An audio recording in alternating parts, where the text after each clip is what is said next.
use the language on this one, y'all. Low on the shades, always be scheming on the grip. You see, they come a dime a dozen. What up, my cousin? Heard you struggling with your latest flow. That shit disgusting. Come try me the size. See, I'm always in the mood. Kiss baby bye. Big little Max up after school. You see, most times I got the tool. Sometimes I might be slipping. Made a promise to God that if he gave me things to be different, baby girl is doing.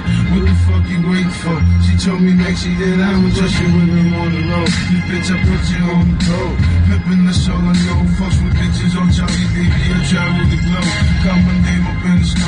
Post on the bigger valley was the greatest to ever do it. Brigade shit, we a moment you don't wanna do it. See, I hit him, get him in line. I shift him, split him a line. What you want me to do after all of this time? You just treat a nigga wrong. What you want me to do? And every time that you look up, I be feeling your arm. That's Max B. Hey man, there was about a 3 year period where I think all I was listening to was Max B and the whole Gang Green, all them Dipset records. Anyway, good morning everybody. I'm currently breezing through the northwest side of Flint, I guess it is. I don't know what it is. But anyway, currently breezing through the city, man, on my way to work. If everybody is up with me, you guys get up and let's get it going, man. This is the middle of the week. This has been a very kind of a slow-moving week for a lot of reasons, but there's some, a lot to be thankful for. This is a good time of year. Everybody's getting ready for the holiday, preparing your travel plans to go check out your people, man. That's always a good thing. That's something to get excited for, man, because, you gotta look at it in perspective. It's a lot of folks that, family members are no longer here, or they're too far away to go visit, or they don't have the means to put together a trip like that to go and be with their people. So if that's what you're doing, man, and you're preparing travel plans, you're preparing a meal because you're expecting people to come to your place, or your family has rented out a hall, or whatever you guys are doing and planning to get together, be thankful about that on a day like today, man. The weather's nice and mild. It's about 60 degrees with a little wind. Feels really nice outside. I'm just rocking a little fleece in Michigan in middle of November. That's that's something to be thankful for in and of itself, okay? But I watched a little bit of the Pistons-Cavaliers last night, if you guys were able to catch that. It was a good game. And there was a play, though, regardless of the end result, but there was a play early in the game. I want to say it was in the first quarter, but it may have been in the second quarter, where I think it was in the first quarter, where the Pistons come down. Reggie Jackson, who played great last night, Reggie Jackson comes down and drops kind of like a floater, right from almost top of the key, straight down the middle of the court, right into the paint, and drops a little floater in. And at that point in time, the two teams were kind of trading punches. The Pistons had put up 30-plus points in the first quarter, so that lets you know they came out with a lot of firepower to begin with the game. Oh, hold up. Oh, yeah. Anyway, so the next play, inbound, they swing the ball out to LeBron onto the left side. He gets, to half court, right about to the timeline.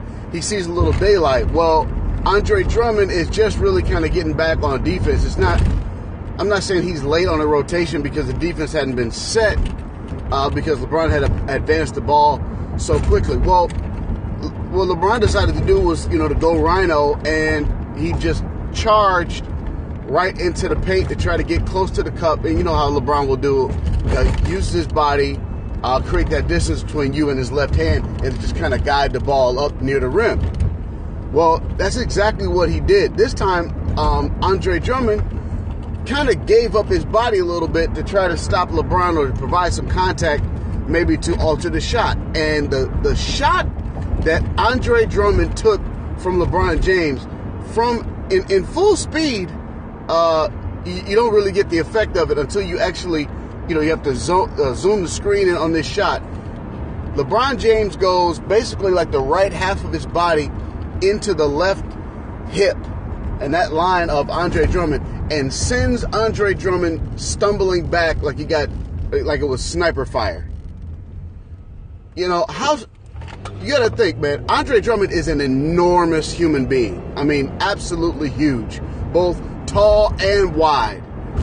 And I can't imagine what kind of muscle his body is carrying. Maybe it's not that much. We know that LeBron is built like a superhero, and he's lost weight over the years, but apparently he hasn't lost much of his strength, because the way he hit that kid and the way that he fell backwards was amazing. That was amazing to me. If you look at him just stand them side by side, you would think that Andre Drummond would have the advantage physically. But it just shows you what it is to be in the NBA that long and play at that level and train at that level versus a guy like Andre Drummond who hasn't been in the league very many years. And, I don't know what his training regimen is like. I don't know what his work ethic is like. I'm not questioning him. I'm just saying I know the difference between him and a guy like LeBron James, who is that much smaller than he is. And it was a smack, pow, and he fell back couple of steps, and LeBron completed the layup. That's a wake-up call for a guy like Andre Drummond. If you're that size, that's a wake-up call. That should give you just a little bit of an idea of what it's really like to be out here with the big boys. Andre Drummond is able to get a lot of things done in the paint because of sheer size, and that's the point. And he's added some tools to his game. You can see his skill developing. He's trying new things. He's using his footwork. He even tried a couple of turnaround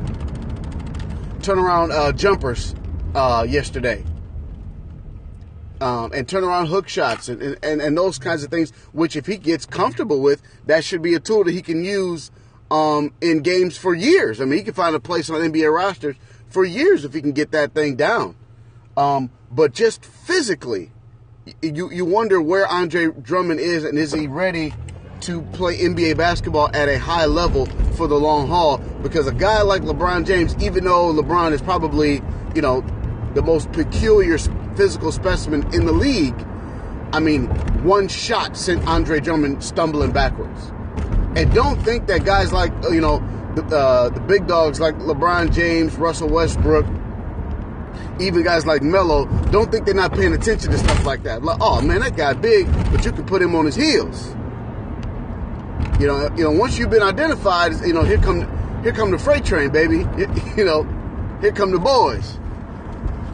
So the Pistons do look good as a basketball team. I had the pleasure of seeing a couple preseason games this year, and I watched. I was there in the Palace for a few games last year. They do look good as a team. I like what Stanley Johnson has brought to the table for this basketball team. I like they seem to be getting along well as a squad, and they seem to be willing to play for their coach. So it could be a good year for Pistons fans all across the country. I'm not sure what they're doing in terms of broadcasting it. I watched the Fox Sports broadcast. Now I am an absolute fan of George Blaha. Like that's one of my favorite guys. And Kessler is cool, but they were saying some real stupid stuff on the radio. I mean on the TV last night. I think I heard Kessler. It was either Kessler or Blaha say something like, "Hey, Mo Williams, man, he'll put 50 on you in a hurry." What? Mo Williams will put 50 on you in a hurry. That's what we're working with. 2015, Fox Sports Detroit Pistons host the Cleveland Cavaliers, and Greg Kessler is saying that Mo Williams will put 50 points on you in a hurry. I don't get it. But anyway, you guys can weigh in. Let me know what you thought about last night's game. Let me know what you think about your Pistons and see what the season's going to look like. What do you think about the Cavaliers? I mean, I think people do figure them to be there late, but how do they look as a squad? They're going to get Kyrie Irving back here shortly. Sorry it's so dark. My new route to work, man, is not littered with traffic lights. And I'm light-skinned, but I ain't that light-skinned. That's too much light. All right. Anyway, hit me up at QMB810, or you can follow us on Twitter, the Pick and Roll Podcast, at PAR Podcast. You can always send your questions or comments to pickandrollpodcast@gmail.com. I'll see y'all later, man. Peace.